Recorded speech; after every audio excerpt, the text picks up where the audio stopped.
L'appartement se trouve au rez-de-chaussée. Les persiennes électriques sont toujours fermées, de jour comme de nuit, comme des paupières cousues. Les carreaux sont cassés, c'est un studio dévasté. La scène ressemble à un champ de bataille d'une troisième guerre mentale. Sur le sol incohérent gît une friteuse dont l'huile d'arachide ressemble à de l'huile de vidange. Il y a un paquet de sucre cristal éventré, des vêtements éparses, inhabitables. Des miettes de pain que des pigeons n'auraient même pas idée de picorer. Les portes du placard dégueulent obliques, l'intérieur est quasiment vide. Tout est dans l'évier, tas de décombres. Poêles brûlées, casseroles en inox bon marché, assiettes, verres, couteaux, fourchettes. Pas de liquide vaisselle. Un spéléologue ne s'y attarderait pas. Au centre de la pièce, une table et deux chaises. L'une pour Patrick, l'autre pour ceux qui s'invitent de force à sa table. On y trouve des paquets de cigarettes épuisés, déchirés, du pain dur, des canettes de 8-6 vides, du courrier pas ouvert, des prospectus pour une vie meilleure, un morceau de beurre rance et une bougie à bout de souffle. Le lit est un matelas à même le sol. Les draps n'ont jamais été changés, ils sont vert pomme. Sa mère disait de lui qu'il était beau garçon, voiture, musculation, boxe-taille, fille, peut-être même travail. Puis le discours a glissé, voiture cassée, chômage, boxe de rue, hôpital psychiatrique. Va savoir pourquoi Patrick a glissé. Il joue maintenant du piano électrique désaccordé, ses bras sont des tranchées, ses veines sont dures comme des canalisations, un tas d'hématomes sous la peau. Il est assis sur le matelas, torse nu. C'est le mois de mai. Normalement, les arbres sont en fleurs. Sous la flamme du briquet, la cuillère rougit et le subutex est en ébullition.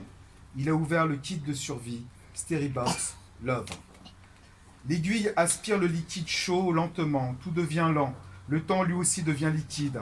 L'aiguille a peine à trouver une parcelle de peau encore vierge. Le terrain est miné, labouré depuis si longtemps que plus rien ne pousse, plus rien ne se plante.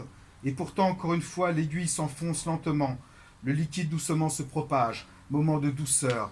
Viennent des odeurs de thym et de romarin. Les draps verts pommes deviennent un verger où Patrick s'allonge sous le pommier.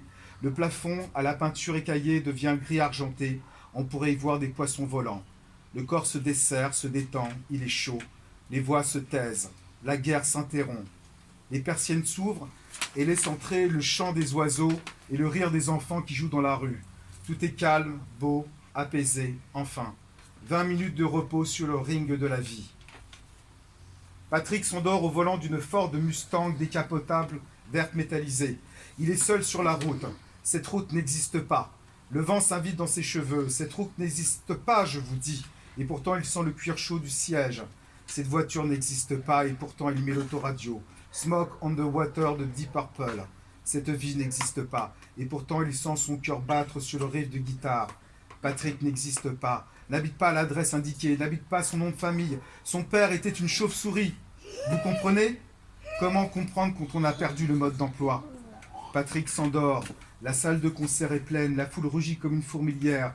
Il est au piano. Il joue un prélude de Rachmaninoff. Comment comprendre? Il n'a jamais écouté Rachmaninoff. Et pourtant il joue. Il n'a jamais joué de piano. Il joue sans partition. Il joue avec l'instinct d'une méduse dans la transparence de la musique. Pour la première fois de sa vie, on l'applaudira. Pour la première fois, il ressentira les claquements de mains comme une nuée de pigeons soulever son cœur. Pour la première fois, on lui jettera des fleurs. Patrick s'endort et sa table est un festin. Saucisses de Corse, gambas d'Espagne, agneau de lait, poulet rôti, vin de Californie. Et pour la première fois, il mange à sa faim. Patrick est un loup. Vous comprenez? Patrick est un prince.